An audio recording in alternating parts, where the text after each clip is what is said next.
Assalamualaikum dan salam sejahtera diucapkan kepada semua penonton yang sedang menonton sesi Sembang Sihat AKN secara langsung dari studio Unit Pendidikan Kesihatan Institut Kanser Negara. Saya Sharifah Syahira binti Syed Muhammad selaku Pegawai Pendidikan Kesihatan dari Institut Kanser Negara akan membincangkan topik menarik pada hari ini iaitu yang bertajuk kanser perut. Dan pada hari ini, tetamu kita pada hari ini saya perkenalkan iaitu Yang Berusaha Dr. Muhammad Haikal bin Ghazali, pakar bedah am dari Jabatan Pembedahan Institut Kanser Negara akan bersama-sama untuk membincangkan topik kanser perut pada hari ini. Apa khabar doktor? Khabar baik. Terima kasih. Sihat doktor? Sihat. Dan saya ingin mengucapkan ribuan terima kasih kerana sudi bersama-sama Unit Pendidikan Kesihatan pada petang ini untuk membincangkan dan mengupas tentang saya kira menarik juga tajuk hari ini iaitu kanser perut. Okey doktor. Sebagai pengenalan ya, boleh doktor jelaskan apakah yang dikatakan dengan kanser perut ni? Apakah kanser perut ni secara pengenalannya yang orang kata sebagai kanser gastrik? Ya doktor. Mungkin doktor boleh jelaskan dengan lebih terperinci. Okey, terima kasih Puan Sharifah dan assalamualaikum kepada semua warga Facebook yang menonton. Sebelum itu saya perkenalkan diri saya sekali lagi saya Dr. Muhammad Haikal bin Ghazali. Sekarang ini pakar bedah am di Hospital Institut Kanser Negara. Okey, jadi kalau bercakap pasal kanser perut, kanser gastrik. Jadi gastrik ni satu tema yang tidak jelas. Banyak saya rasa warga luar sana yang sering menggunakan gastrik. Jadi pertama sekali kita perlu tahulah perut itu apa. Kebetulan bulan November ini adalah sebenarnya ialah Stomach Cancer Awareness dan saya pasti semua orang tidak tahu. Yang semua orang tahu ialah awareness month yang paling popular sekali ialah Kanser perut. No, yang biasa orang tahu. Kanser payudara. Kanser payudara di bulan berapa? Bulan 10. Bulan 10. Okey, jadi sebenarnya November sendiri ialah Stomach Cancer Awareness Month. Jadi sependa dengan itu, jadi kita akan bincangkan pasal kanser perut lah, ataupun dalam bahasa English kita sebut stomach cancer or gastric cancer. Okey, jadi apakah itu perut? Jadi kalau kita perhatikan semua orang kerap kali bercakap sakit perut, sebenarnya maksud dia tu adakah sakit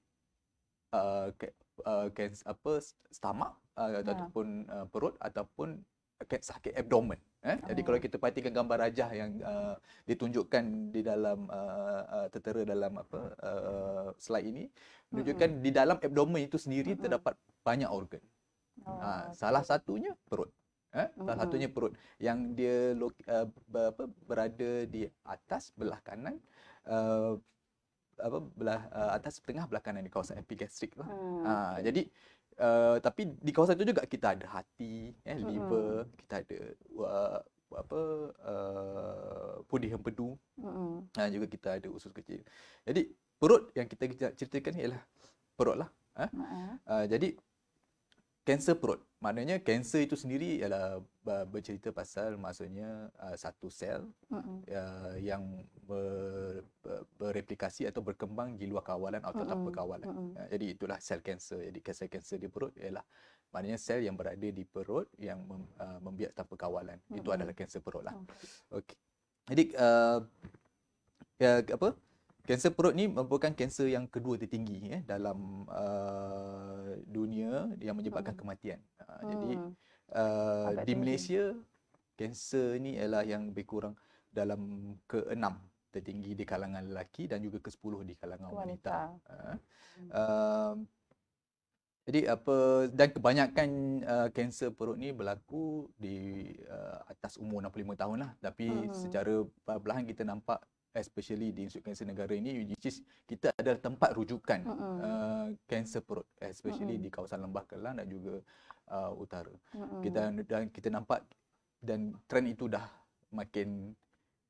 umur tu dah makin muda. Jadi dia mungkin ada berkaitan dengan cara hidup dan juga cara makan kita. Okey. Maknanya trend yang doktor cakap tadi, maknanya daripada umur yang selalunya yang banyak dihidapi oleh yang berumur 60 dah ke atas Ya, ya, berkata tetapi tahun atas. sekarang yang muda-muda Ya, pun ada kita boleh nampak. dapat juga. Boleh juga. Okey. Inilah tajuk yang saya rasa menarik lah sebab orang muda kan.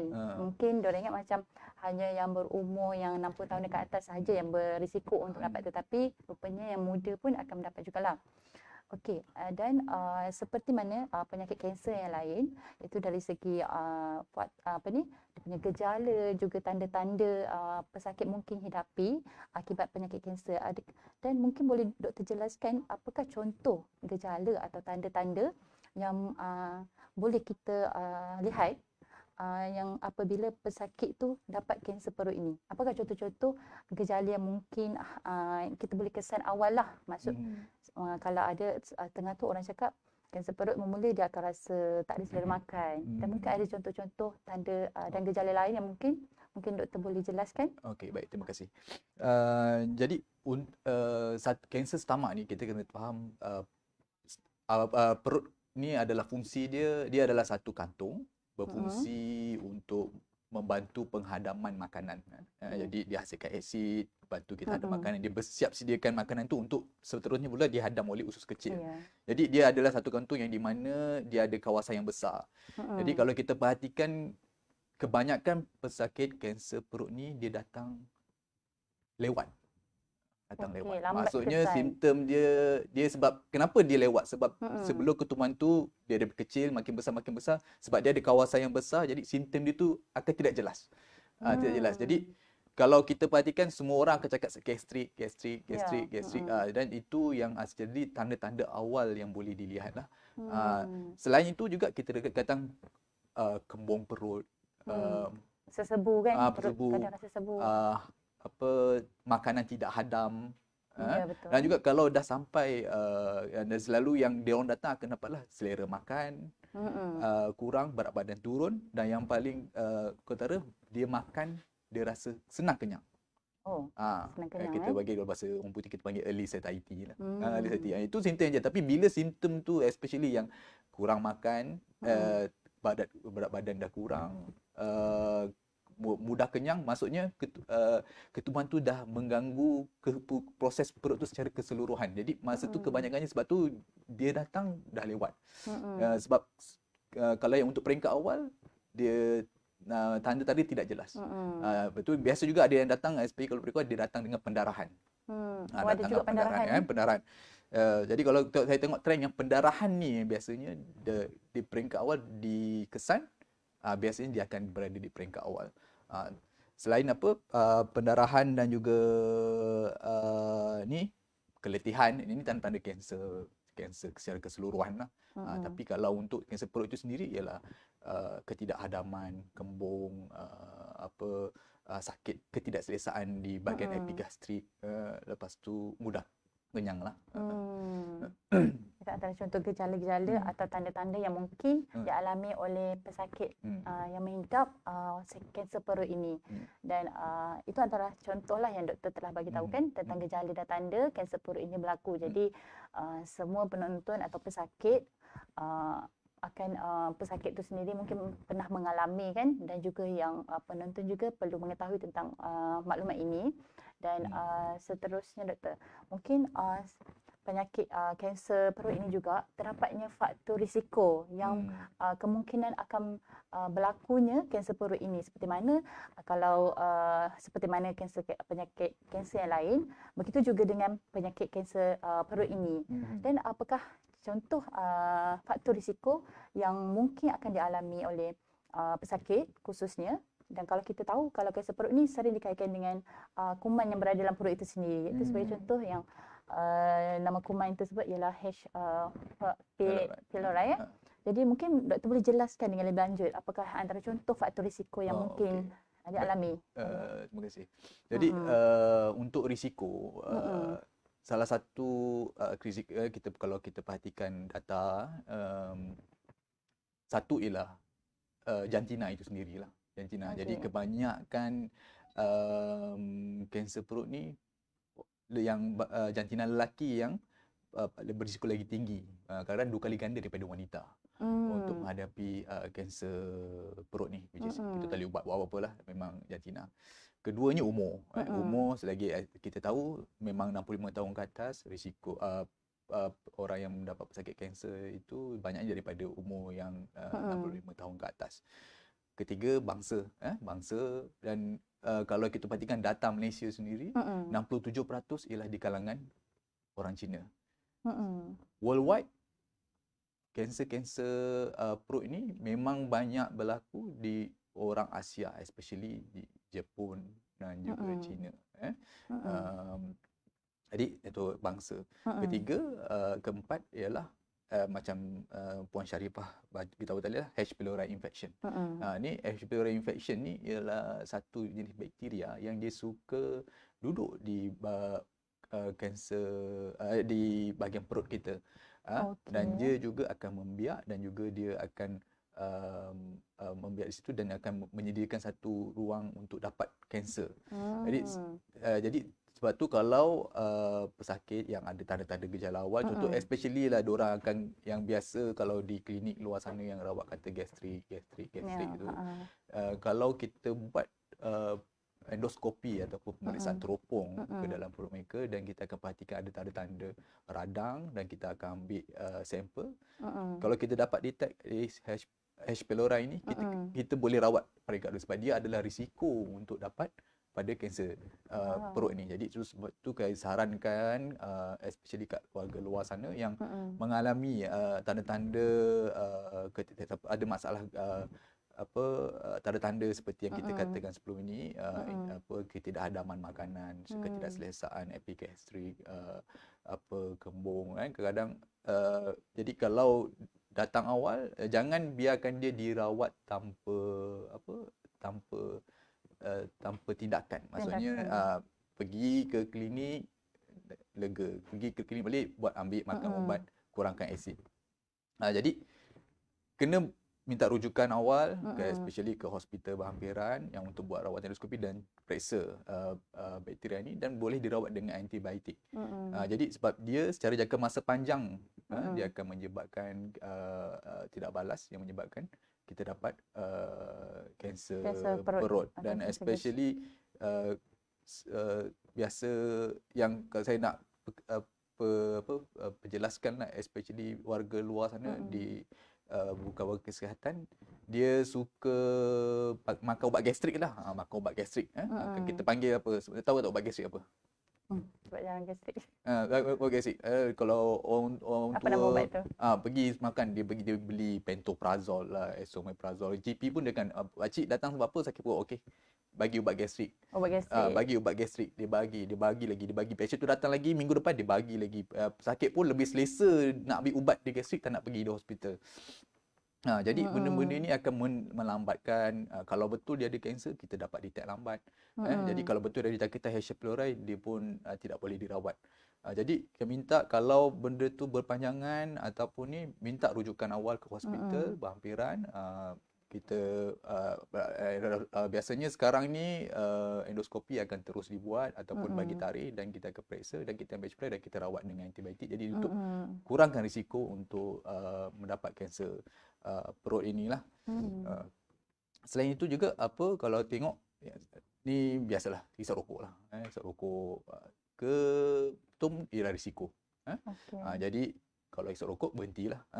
Ke lainnya diet. Jadi kalau kita diet ni pun sendiri pun ialah risiko.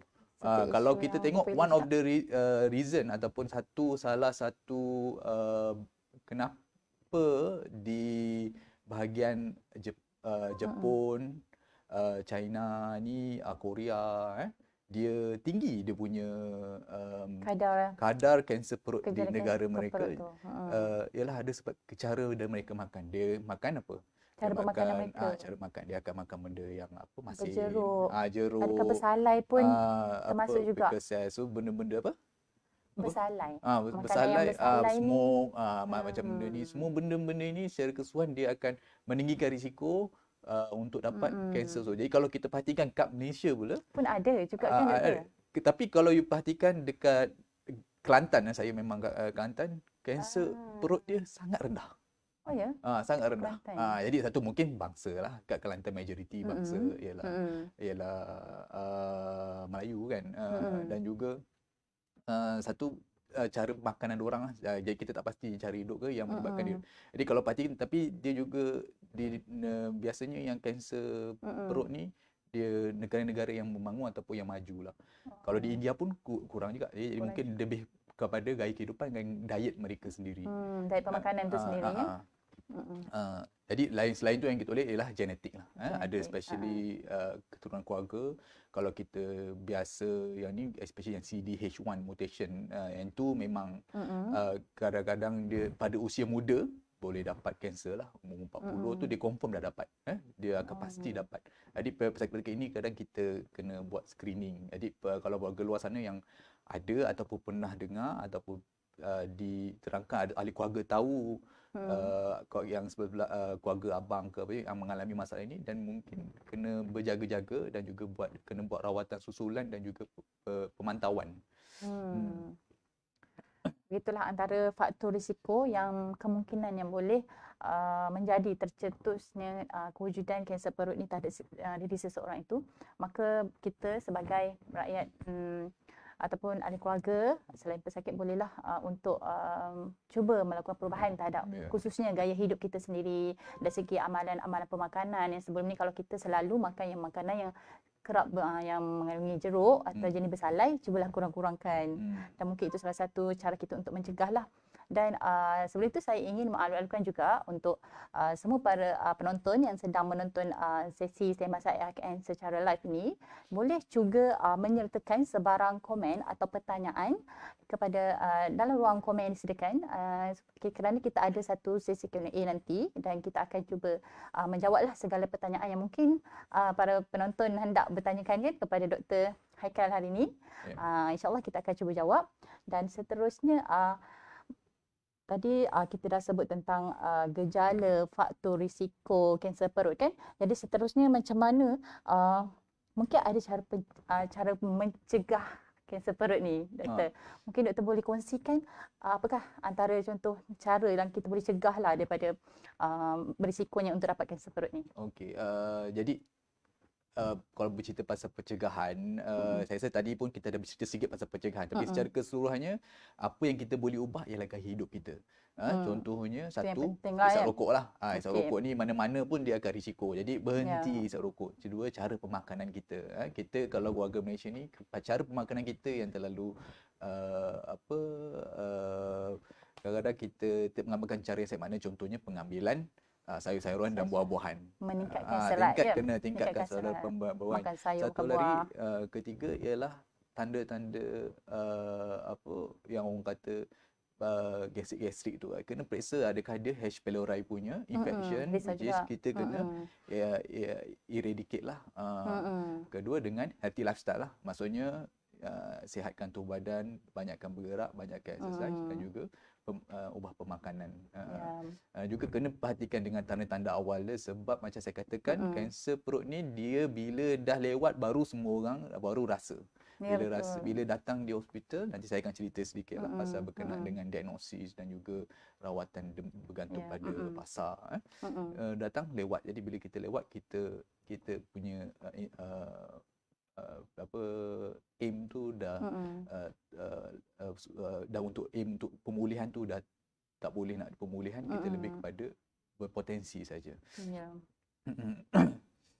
Okey Doktor, tadi kita pun cakap tentang cara mencegah kan. Macam Doktor cakap tadi, betapa pentingnya mulakan perubahan terhadap gaya hidup yang lebih sihat, diet pemakanan yang lebih meningkatkan dengan serat, seperti banyak makan buah-buahan, sayur-sayuran, dan itu antara satu cara yang paling sukar memula nak buat, tapi insya-Allah boleh menjadi kebiasaan jika kita mula daripada sekarang. Dan untuk pengetahuan para hadirin juga, kita akan diteruskan lagi dengan pertanyaan kepada Doktor tentang macam tadi Doktor cakap akan kupas dengan lebih lanjut tentang rawatan kan Doktor? Jadi mungkin Doktor boleh jelaskan tentang apakah contoh rawatan yang disediakan buat cara kita nak diagnose penyakit kanser perut ini, Doktor. Okey, terima kasih. Jadi sebelum saya bercerita pasal rawatan, kita bercerita lah okay, jika ada tanda apakah seterusnya kita Ya. apa macam mana diagnosis Tanda-tanda boleh awal. dibuat Jadi biasa memang dah ada tanda, kita akan tanya berisiko dan juga tanda. Dan memang sekarang dia punya yang paling ideal adalah endoscopic diagnosis lah. Maksudnya pemeriksaan perut melalui kaedah teropong. Jadi kalau kita perhatikan gambar yang dalam tu ialah stomach yang perut yang normal, dinding perut yang normal. Dan juga dekat yang ni ialah beberapa jenis ketumbuhan yang boleh ada lah. Okey. Jadi salah satu ya endoskopik yang akan dibuat melalui teropong. So kadang-kadang ada orang luar ni dia takut dengan pemeriksaan endoskopik ini jadi kena bagi tahu endoskopik ni adalah satu pemeriksaan yang sangat selamat. Sangat selamat.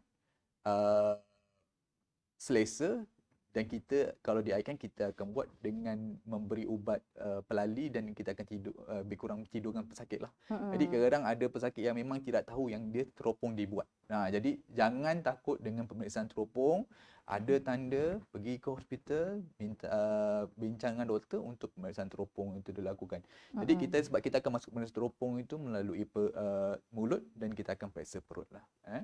Okey, selepas kita masukkan endoskopi dan kita perhatikan ketumbuhan tu ada nampak ketumbuhan dan kita akan ambil sampel. Ambil sampel, kita akan hantar ke lab dan biasa dalam kebiasaannya sampel itu boleh balik dalam masa paling awal 3 ke 5 hari dan kalau paling lewat 14 hari lah. 14 hari.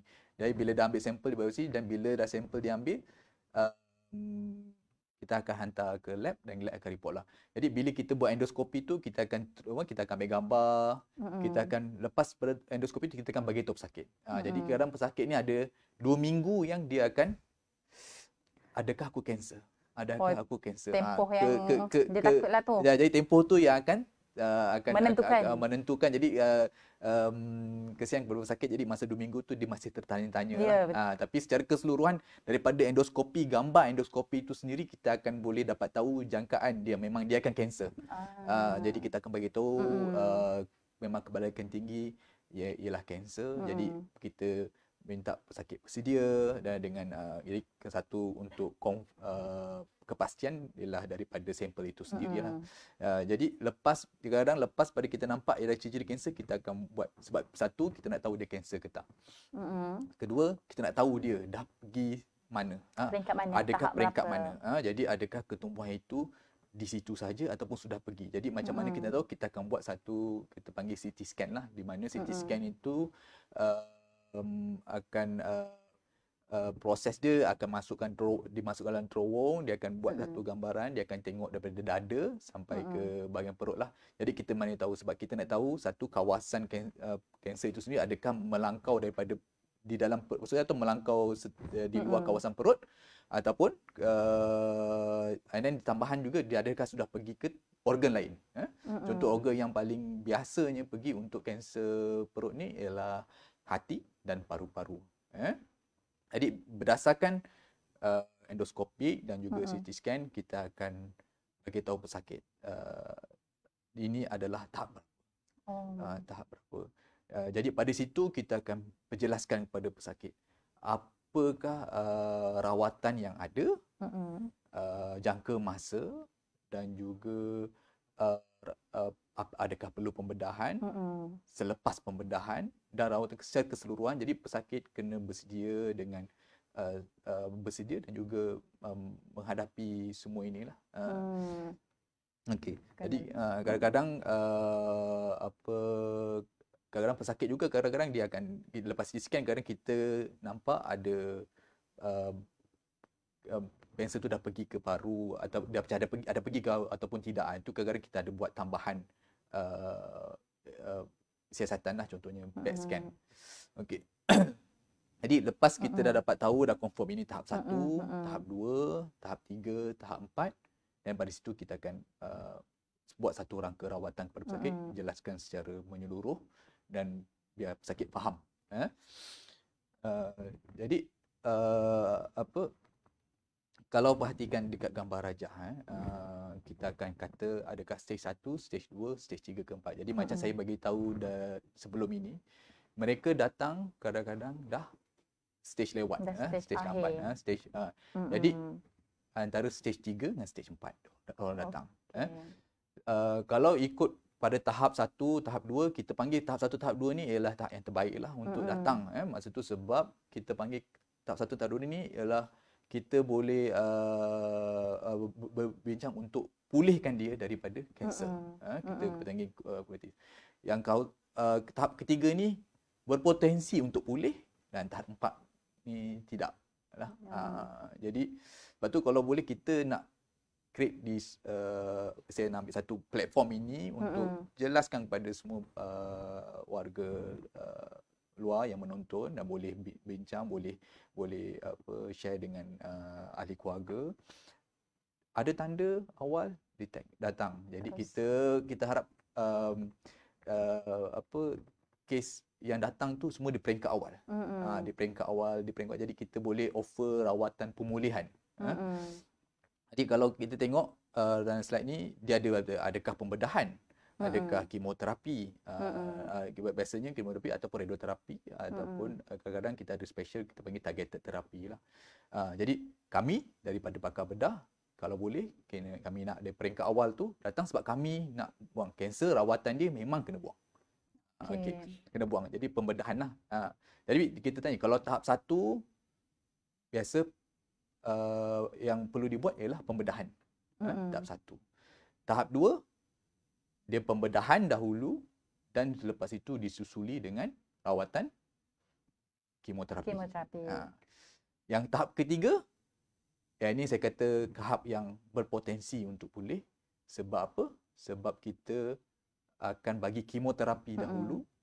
Dan sekarang ni banyaklah ada diorang akan buat trial. Kita kat IKN, Institut Kanser Negara ni, because kita adalah pusat kanser negara, diorang ada juga trial-trial yang menunjukkan tahap 3 ini bila diberi kemoterapi dengan tambahan ubat-ubat yang targeted terapi, dia akan bagi respon yang baik untuk pergi ke pembedahan. Jadi, kemoterapi kita panggil untuk kecilkan, untuk hilangkan kelenjar-kelenjar yang terlibat ataupun untuk kita panggil untuk down stage dia ataupun reduce size untuk bantu kita buat operation. Lepas tu tahap 4 ni, tahap 4 maksudnya dia sudah merebak lah. Kalau sudah merebak, pembedahan ni kita tak ada, dia rawatan dia bukan pembedahan. Jadi tapi dia kata tapi dan kanser tu nak buat apa? Jadi salah satu kalau tahap 4 ni apa yang kita bincangkan dia ialah untuk selesakan dia, bagi ruang untuk kontrol ataupun kawal dia punya symptoms. Jadi nanti bila ada tak potensi untuk pembedahan? Ada, tapi jika ia melibatkan pendarahan, melibatkan bocor, melibatkan tersumbat. Jadi ini baru ada. Dan kalau tidak ada benda ni, kita akan cuba elakkan cooperation. Tapi seperti kita tahu, dunia perubatan ini sentiasa berubah. Kadang kalau ada benda yang baru, kadang stage 4 pun kadang ada juga stage 4 yang kita buat pembedahan. Jadi kena bincang dengan doktor secara keseluruhan. Jadi kalau kita cerita, saya akan cerita pasal pembedahan. Kalau pembedahan tu pembedahan apa? Ya, betul nak tahu pembedahan apa. Pembedahan apa? Saya kalau pembedahan, pembedahan dia ada beberapa pembedahan, tapi untuk menjadikan dia ringkas, kita buang perut tu lah. Buang terus perut tu? Buang perut tu. Nanti kalau dia nak makan nanti? Itulah. Jadi cari pun tanya, macam nak makan? Apa alternatif dia apa untuk nak makan? Tak boleh makan ke? Apa jadi kan? Apa jadi? Terus nak tahu juga. Jadi kalau tengok pada gambar rajah ni, jadi kita perhatikan perut dibuang. Kita panggil total gastrectomy lah. Dan kita buang tu, kita ada juga lawatan, kita ada buang kelenjar dia dan juga. Jadi selepas dibuang, dia akan kita tengok, perhatikan usus kecil disambungkan ke lawat esophagus. Jadi kalau tengok pada anatomy, mungkin warga luar yang tak biasa, kita makan Seperti mulut, okey. masuk esophagus. Kita panggil saluran makan. Ha. Dan ini laluan je, laluan. Lepas tu sampai ke perut. Perut hasilkan asid, dia hadamkan, dia sediakan asid, itu dia kumpul, dia ada. Lepas tu dihantar ke usus kecil untuk proses penyerapan, apa penyerapan lah. Jadi usus kecil tu fungsi yang kita dia serap semua kalori ke protein, karbohidrat masa tu. Jadi usus kecil untuk yang perut ni dia sediakan makanan tu untuk mudah diserap. Jadi bila itu kita dia dah punya. buang perut, selain perut ni fungsi dia untuk menghadam ni semua, dia juga adakan sejenis ada rembeskan hormon-hormon lain dan juga untuk menyerap vitamin. Jadi bila dah tak ada perut ni, jadi kita buat pesanan ni, nanti orang tanya, macam mana nak makan? Jadi orang tanya, macam mana nak makan? Soalan makan. Macam mana nak makan? Jadi diorang pun tak naklah kena buang perut kan. Jadi macam mana nak makan? Jadi makan ni ialah satu kita kena betulkan kita makan ni kita bukan hidup untuk makan. Okey. Kita makan untuk hidup, bukan hidup untuk makan. So makan. kena betul persepsi tu. Jadi hidup untuk makan dia jadilah obesity. Jadi makan tu kena jaga. Jadi kalau kita perhatikan, jadi dah tak ada dah kantung yang untuk simpan makanan tu. Jadi tapi macam mana nak makan? Jadi tiada perut macam mana nak makan? Jadi kata.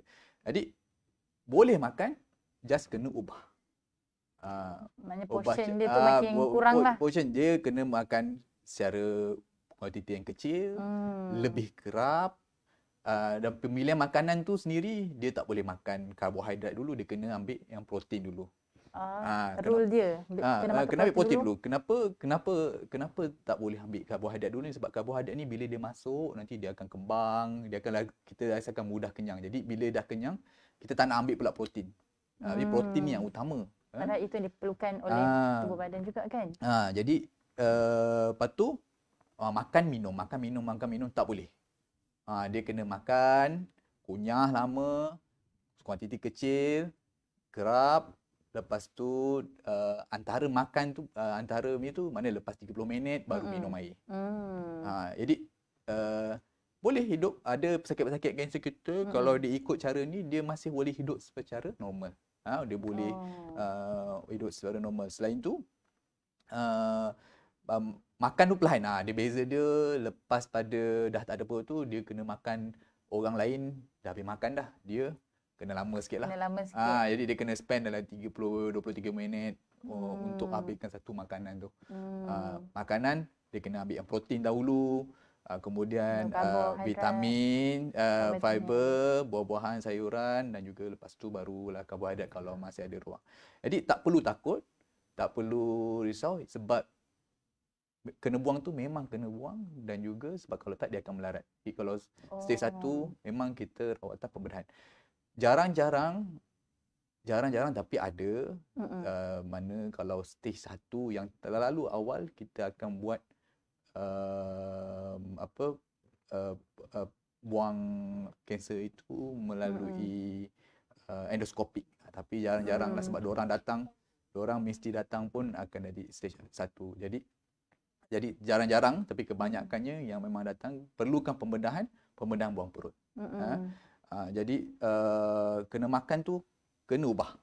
Lepas tu sebab saya kata tadi perut ni dia ada juga fungsi lain. Jadi fungsi tu tak ada.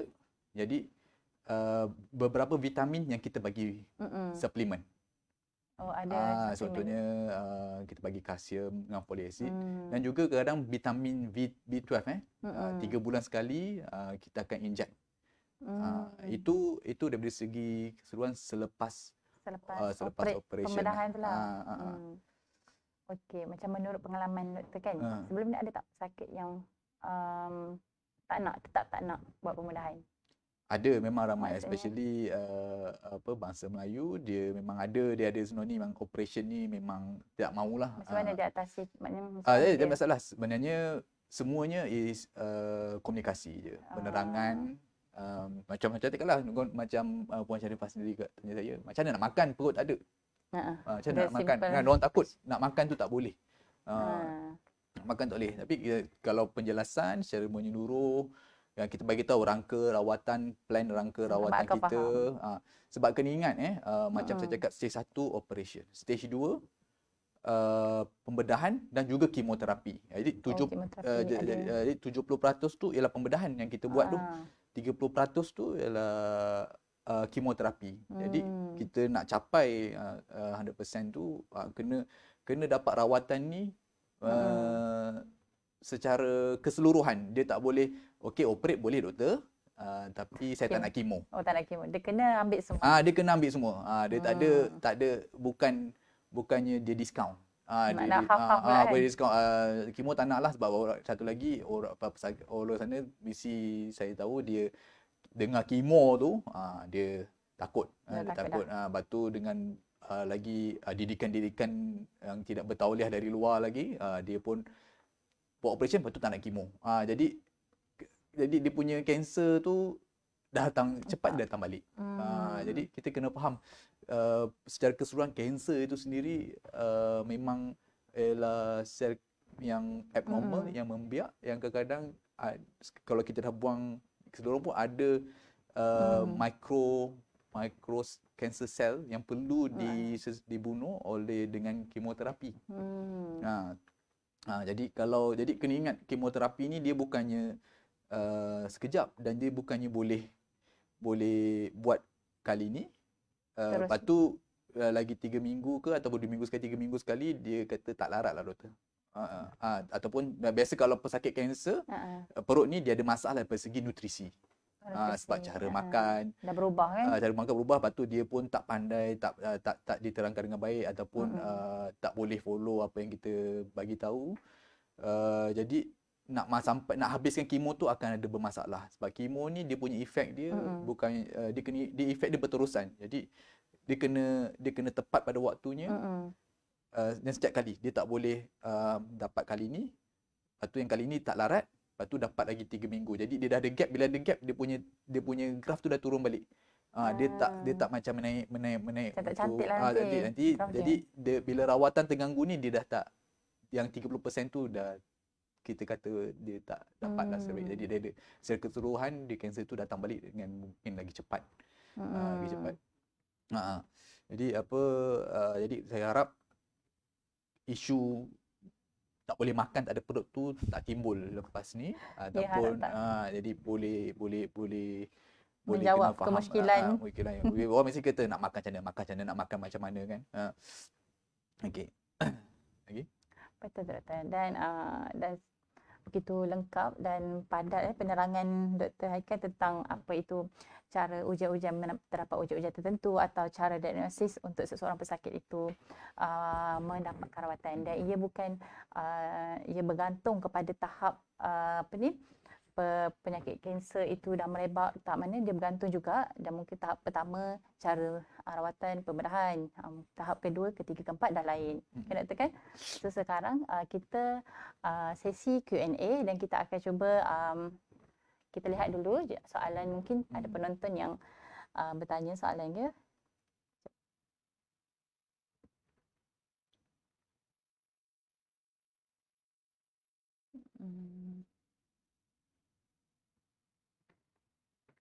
Mungkin ada para hadirin yang ingin bertanyakan soalan, silakan kemukakan soalan tersebut di ruangan komen yang disediakan. Kita akan cuba tengok ada tak soalan.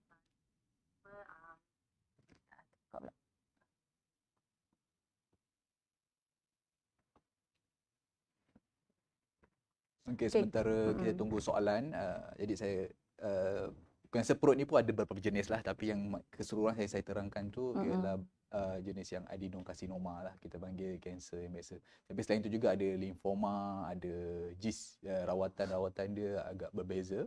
Tapi secara keseluruhan dia memang kebanyakannya memang perlu pembedahan. Jadi kalau kita perhatikan 5 tahun Ada survivor pesakit kanser. Bila kita sebut pesakit kanser ni, kita tak cerita dia ni, kita cerita adakah kanser tu akan datang balik, berapa lama, 5 tahun survival dia.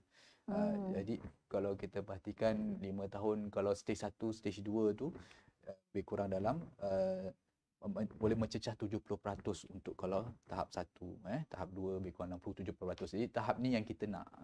Kita nak sebab kita nak di tahap awal, kita nak buat operation. Jadi tahap ni dia dapat 5 tahun tu memang kebanyakannya akan hidup 5 tahun. Berbanding dengan stage contoh kalau dapat perhatikan stage 4 tu lebih kurang 10% je.